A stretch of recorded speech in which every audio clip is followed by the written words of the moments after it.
Дээрээ сайн уу? Энэ удаагийн бичлэгээрээ Silver Spoon буюу Мөнгөн халбаг гэх анимынхаа 1-р бүлгийн дараагийн 6 ангийг товчлон хүргэж байна. Зуны амралт эхлэх гэж байна. Манай гол дүр зуны амралтаараа чимээ шүүгэн багтай дотор байранда амар амгалан байна даа ухааныг бодоод явж байтал мэдээж түүний төсөөлөл үргэлжил эсэргээрээ байдаг шүү дээ. Дотор байрны зуны амралтаар хаагддаг болохыг тэр олж мэддэг. Манай хүнийг хэрэв очих газаргүй бол манайд очих уу гэдэл Микагийн найрсгаар хэлнэ. Зуны амралтаар аав ээж нь гэртээ байхгүй гин. Ажиллах хүн л хэрэгтэй байгаа хэрэг. Ажлын хөлсийг нь өгнө гэхэд зөвшөөрлөө. Тэр анх удаага л ажил хийж мөнгө олох гэж байгаа нь. За цагаан портер дээр сэгсжүүлээд л явлаа да. Ингээд Микагийн охины гэрт ирлээ. Тэгсэн нэг ууртай ах гарч ирээд л охиноо өгөхгүй л гэж байна. Охиныг нь авахар ирсэн залуу гэд л ойлгочихож. Манай хүнч тэдний гэр бүлтэй эхнээс нь танилцсан. Буурай эмээ 107 настай гин. Ингээд тэдний гэр бүлийнхэндээ хамтдаа хооллож суутал манай хүнээс гэрийнхэн дугаарыг асуулаа. Эцэг эхтэй нь мэд мэдий гэсэн ч мэдээж манай энэ зүгээр дээлгэн. Гэсэн ч нэг л зүйл нуугаад байгааг нь Микагийн анзаарч л байгаа юм. Охины аав ээж нь эмнэлэг явна. Явахдаа бас аав нь охиноос нь хол байхыг анхааруулаад амжина. Ингээд ажилдаа орлоо. Энэ 2 настай адууг арчлах үүргийг манай хүнд өгч байна. Манай хүн ганцаараа сүлжээгүй утсаараа ийш тийш сэгсжүүлж сүлжээ хайж байхад Микагийн ирлээ. Гэр бүлийнхэнтэйгээ эртхэн ярилцах хэрэгтэйг зөвлөнө. Тэгээд хэл дуулгах хэрэгтэй учраас Ичаных ойрхон тэнд сүлжээ байж магадгүй хэллээ. Ингээд их ажлын дундуур түүнд нэг цагийн амралт өгөхөд тэр Ичаных руу явна. Манай хүн алхаж яваад цагаа хартал аль хэдийн амрах ёстой нэг цаг нь өнгөрч бүрэнхий болж эхэлжээ. Гэтэл тэр Ичаны гэрийн бараагч олж хараагүй байгаа. Арай гэж нэг олоод ирвүү гэсэн балгас олсон барилгал байхан тэр. Тэгсэн Ичан гараад ирлээ. Тэгээд хэрэг явдлаа хэлтэл эднийд ч бас сүлжээ байхгүй л гэж байна. Тэгснээ манай хүн гараа өргөд байхад л сүлжээ орж ирэхгүй байснаа Ичан аваад дээш өргөтөл сүлжээ орчихноо. Өндрийнх нь ашиг гараад байна шүү. Ингээд тэд мэйлээ илгээж чадлаа. Эндээс Ичаных руу яваад охины гэрлөө залгаснаар түүнийг ирж авахар болно. Тэр хооронд Ичаны гэр бүлийн ажлыг харж авлаа. Үргэлж ээж нь бүх ажлаа өөрөө хийдэг. Учир нь хүн хөлслөх мөнгөгүй. Тиймээс Ичан болон 2 ихэр охин дүү нь туслалцаа үзүүлэх шаардлагатай. Манай хүнч тэдний ямар их ажилтай байдгийг харж гайхан маш орой олж байхад одоо л оройн хоолоо иддэг юм уу гэдэл бодно. Охины гэрийнхэн манай хүнийг авахар ирж явах замдаа бууг мөрөгчөж. Тэгснээ манай хүнээс мах өвдөж чадхуул гин. Мэдээж чадахгүй штэ. Тэгээд манай хүнд зааварчилгаа өгч буугын махыг янзлуулахар болж байгаа юм. Манай хүн яг эхлэх гэж байснаа нүд рүү нь харчихнаа. Тэгсэн нөгөө хэд нь буугын нүдийг боогоод өгтөл манай хажигэн ингүүл хүн барьцаалчихсан юм шиг харагдаад байна л гэж авсан. Тэгээд буугын биед хүрэхэд дулаахан байгааг нь мэдэрнэ. Шууд л нөгөө гахайн тооройгоо бодно. Бас нэр өгчгсөн нэр нь гахайн шүл. За тэгт суусаар гинэд алгаад хашиж гараа хавсраад шууд л шийдсэн айтай ажилдаа орчихлоо. Хажууд нь ч нөгөө хідэн зааварлаад. Ингэж манай хүн анхудаага өөрийн гараар идэх махаа бэлдэж үтсэн. Буугын махыг идэхэд бэлэн боллоо. Манай хүн баргар байсан хэдий ч сайн идэж байна. Гэхдээ түүний гарт өмнөх ажлынх нь үнэр үлджээ. Ингээд тэд Ичаныхаас буцаж байна. Буцах замд Ичаны аав их ажилсаар өөд болсон талаар охин ирлээ. Цэлмэг шөнийн тэнгэрт маш олон одод түүжээ. Манай хүн охины гараас яг барих гэж байсан чинь баавга мөргснөөр будаа олоо хөрхий. Охины ээж аавыг нь эмнэлэгт хүргэж өгөөд ирлээ. Манай хүнийг харснаа 2-7 хоногийн дотор фермийн залуу шиг болжээ гин. Аль хэдийн 2-7 хоног өнгөрчээ. Энд ирээд огт амраагүй тул амархаар болж нөгөө том биетэй охин Тамакогийн фермтэй танилцахаар явцгаалаа. Тэднийх маш том 800 сайлын үнэ 4 фермийн байшинтай. Энд ирэхэд Микагийн ч бас дотроо шаналж явдгийг манай хүн ажиглана. Тэр ч бас дөнгөж ахлах сургуулийн 1-р ангийн сурагч хэдий ч гэр бүлийнхээ бизнесийг өвлөж аавна гэсэн үүрэг хариуцлагыг үүрч яваа. Тэд үнэ тугаллаж буйтай таарна. Амьсгалахгүй гарч ирсэн тугал амьсгалж бөгөд баярлаж байхад манай хүний байж байгааг л харчих. Тэгснээ гахайн тооройд гахайн шүл гэж нэр өгсөндөө яг тэрэн шигэ өвхрийн махан шүлгээд нэрлэлчихнэ. Ингээд буцах замдаа манай хүн гар утсандаа ирсэн мэйлүүдээ шалгаж байна. Эцэг эхэн зөндөө мэйл явуулжээ. Ингээд буцаж ирээд хачикэн охинд хандан өөрт нь хэлсэн шиг түүнийг ч бас өөрийнхөө хүсэл мөрөөдлийг даган эцэг эхтэйгээ ярилцахыг зөвлөдөг. Микагийн морин хайртай, морьтой ойр ажиллахыг хүсдэг. Гэсэн ч фермээ өвлөж авах ёстой учраас үүнийгээ хойш тавихаар шийдсэн. Саяхан л өглөөний 5 цагт тун хизүү сэрдэг байсан Хачикен маань одоо ядах юмгүй л эрт босдог болжээ. Тэгсэн үүнийг харсан охины аав ингэж хичээнгүй ажиллалаа гэд охиноо өгнө гэж бодоо юу гээд л бодоостой. Тэгснээ юу ч хамаагүй хийлгээд ажлаар дараад байдаг шүү. Тэгсэн охины ээж нь болохоор ийм хичээнгүй ажиллаж байгаа юм чинь хүргэнэ болгоё л гэж аав. Энэ үеэр Микагийн яран ирж тосгоны сүрэг үнэ алга болон тэдний үнэтэй холилдсон талаар хэл дуулгана. Тэгээд бүгд аргаа барж байтал нэг залуу гарч ирээд бүх хүнийг ийш тийш нь ятах юмгүй ялгчихнаа.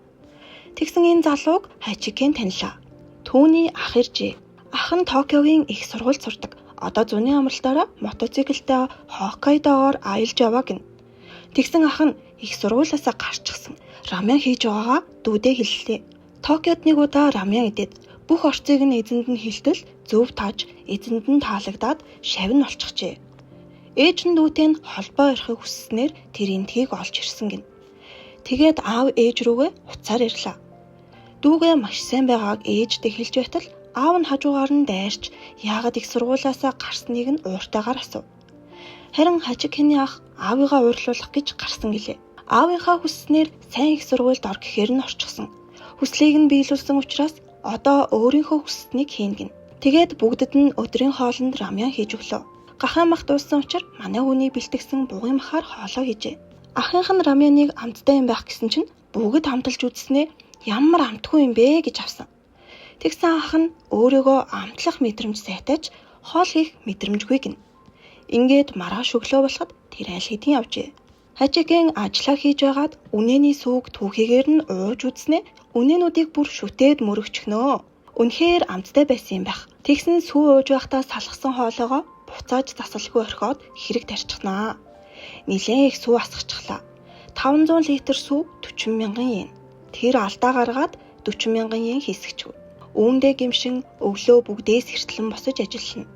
Түүнд зуны амралтаараа ажилласан цалинг нь өгөхөд тэр авахгүй гин. Сүү асгаж туугуудсандаа гимшиж байгаа юм. Гэсэн ч тэд алдаа гаргадаггүй хүн гэж байдаггүйг хэлж түүний энд ажилласныг нь үнэлж цалинг нь өгнө. Ингээд нэг сарын дараа буцаж ирсэн тул хамгийн түрүүнд гахын шүлийг харахаар явлаа. Тэгсэн Хачикений царайг харчих. Тоорой хэдийн өсөж томорсон байгааг хараад шок. Гэхдээ л гахын шөлөө энэ дундаас хараад таниад байгаа юм аа. Дотор байрандаа ирэхэд найзууд нь бүгд иржээ. Тэгсэн нэг хөөрхөн охин манай хүний хажуугаар явж өнгөрлөө. Хинбэ гэсэн чинь нөгөө томбитэй Тамако маань нэг сарын дотор туурчхаад ирсэн нь энэ. Зуны халуунд зөхиулаад турчсан л гин. Нэгэн сар өнгөрсөн ч өөрчлөгдсөн хүмүүс их харагдана. Токио гэхэд ийм болжээ. Гэсэн ч сургуулийн хойно түүнийг багш нь хараад загнаснаар нөгөөх чинь 0-д уйлаад л үсээ тайрах хэрэг гарна. Өнөө өглөө гахын шүлийг харахаар ирэхдээ илээгдэхээсээ өмнө хангалттай тархлахгүй бол хамгийн доод зэрэглэлийн махулж баг үнээр зарагдана гэдгийг сонссон. Түүнд санаа зовсон юуга маань богино хугацаанд хурдан тарга нэмэх арга байгаа эсхийг сурагчдаас асуулаа. Ингээд тэр гахын шүлийг илгээхдээс нь өмнө өөрөө анхаарал тавьж бортохоор шийддэг. Өглөө 5 цагт босох дургүй байсан хүн одоо бүр 3 цагт сэрдэг болжээ. Гахын шүлж түүний хүснээр жин нэмж хэдий дээд зэрэглэлд орохгүй хэдий ч дунд зэрэглэлд орохоор боллоо. Гэсэн ч ингэж их хичээл зүтгэл гаргалаа гэд амиа таслуулж зүгээр л мах болно гэж бодохоор сэтгэлээр унана. Одоо хүртэл нэг гахын төлөө ингэж байгаад нь маш олон хүн санаа зовсоор л байдаг. Гэхдээ тэр энд ирсэн цагаасаа л бусдыг өөртөө татаж үргэлж бусдаар хүрээлэгдэж ирснийг ч бас мартаж болохгүй. Манай хүний ах тэгсэн сургуульд нэрчгсэн ажил хийж байдаг шүү. Тэгээд бүгдд нь хоол хийж өгөө гэж авдیں۔ Манай хүн хурдхан л битгий идэрээ гэдгүй. Хүй нөгөө тураад ирсэн Тамако ч буцаад таргалчихжээ. Яасан ч хурд юм. Манай Хачикений найзууд ч гэсэн түүнийг ирснээс хойш өөрчлөгдөжээ. Манай хүнд хандан чамаас болоод одоо гахын мах идэж чадахгүй болох нэ гээд л байгаа юм. Манай хүн санаандгүй Йошиног ийм болгосондоо харамсаж үүнд хариуцлага хүлээн энтер гэд ярьчихсан чинь бүгд буруугаар ойлгочихноо. Анги дүүрэн хачин урамсгал. Тэгсэн энэ хоёр бүр хичээлийн дундуур багш нарын өрөөнд дуудагдлаа шүү. Цуу яриа гэж. Манай хоёрыг хос гэж бодсон цуурхал бүр газар авчээ. Энэ тэнгээс л болж байхгүй юу? Ер нь сайн мэдэхгүй зүйлээ ингэж хаа хамаагүй ярихч дэмий шүү. Манай Хачикен гахын шүлийг зарагдахаар болсныг мэдээд өөрөө худалдаж авъя гин. Гахын шүлний үн 25 мянган йен хүрнэ. Тэгсэн багш нь аваад яаж өсгөх, цаашид яах талаар нь сануулж түүнийг загнах гэтэл юугаа маань амьдаар нь биш мах болсон хахан шүлийг өөрөө худалдаж авахар шийдсэн байжээ. Зуны амралтаараа ажил хийж олсон мөнгөөрөө түүний махыг худалдаж авахыг хүслээ. Үүнийг нь ч зөвшөөрсөн юм. Өглөө эртлэн босож хичээнгүйлэн тордон борцсон гахайн шүлэнд тэр үнэхээр их тассан. Гэсэн ч гахайн амьдрал ийм л богино. Тэр үүнтэй эвлэрч чадсан юм. Хайр олон төрөлтэй байдаг. Хайрлаж байгаа илэрхийлэх маш олон арга байдаг гэдгийг тэрэндээс ойлгож авсан ч байж магадгүй. Амьтдын шинжлэх ухааны хичээл орж байх үеэр нядлах газрын талаарх бичлэг үзэхэр болов. Мал амьтдыг илгээхээс ахуулаад мах олгож нядлах хүртэл харуулна. Амьтны амийг тасалж үйг харуулах тул ийм зүйл харж чадахгүй гэж бодсон сурагчдыг үзэхгүй байж болно гэж багш нь давтаж хэлдэг. Харин үзэх сурагчид бичлэгийн өрөөрөө явна. Манай хүн шийджээ. Үүнийг өөрийнхөө нүдээр харах зориг одоо түүнд бий. Хажигийн зүхтгийг хүссэнгүй. Ангийнх нь Айкавад ч мөн хүнд байсан бололтой. Уг нь тэр малын эмч болох хүсэлтэйч инхийн тулд амьтдын амийг таслах зүрх зоригтой байх ёстой. Гахаан шүл эцэст нь мах болоод ирлээ. Нийт 51 кг бэлтгэгдсэн мах ирснийг багш нь хэлнэ. Манай юугаач баяртай байлаа. Зуны амралтаараа хичээнгүйлэн ажилласан үн цэнтэй мөнгөөрөө бас нэгэн үн цэнтэй зүйлийг худалдаж авсан юм. Ингээд тэр гахаан махтай болсон учраас гахаан мах ашиглан хоол хийхээр болно. Сургуулийн хоол боловсруулах өрөөг ашиглан хоолны бэлтгэлээ хийлээ. Утга хүртлээ 7 хоног хөргөгчөнд хадгалахаар болов. Өөрийн гараар 50 кг махыг бэлдэж янзалснаар түүний сэтгэл санаач илүү дээрдэж байгааг мэдэрнэ. Микаге түүнийг дойгоон гэж хэлдэг. Тэгээд түүнд ургамлаар хийсэн жинг өгнө. Манай хүнч бөөн баяр. Гахаан мах утга цаг болоход Ёшино бяцлаг авч ирэн бяцлагаачаас утгыг хүсдэг. Тэд үүнийг гахаан шүлний хошуулга гэж нэрлэдэг байгаа юм. Бүгд л хүндлэл үзүүлж амттай хоол хийхээр зорж байна. Тэд гахаан шүлийг амтархан идлээ. Манай хүн Микагегийн гэрлүү ээж чаных руу ч мах явуулахыг хүсдэг. Ах нь харин Саппоро дахь гэрлүүгээ буюу аав ээж рүүгээ мах явуул гэж хэлдэг. Өөрийнхөө чадварыг харуул гэж хэлнэ. Тэгснээ амар их мах халааслаад цогцчихож байгаа юм. Тэр ахынхаа хэлснээр өөрийн төрсөн гэрт махаа илгээмжээр явууллаа. Хоол боловсруулах ангийн Икедагийн охин манай хүнийг хайж ирэв. Сэтгэлээ илчлэх гэж байна уу даа гэсэн чинь гахаан махнаас нь худалдаж авахар ирсэн байж. Тэгсэн найзууд нь бид ч бас мах бэлдэж хогтын дунд алтартай болмоор байна гэж авсан. Микаге баг зэрэг хартаж байгаа харагдана. 3 дугаар ангийн ах нар ч бас иржээ. Түүнийг дээрлэхэд дээрэмдэх гэж байна гэж бодтол мөнгө байхгүй ч гэсэн оронд нь гүзээлзэгний чанмал өгөөд мах авахыг хүсдэг. Ногоо улаан лайлын сүмс ч бас бариад ирж. Сургууль даяар л гахаан мах одолж байна.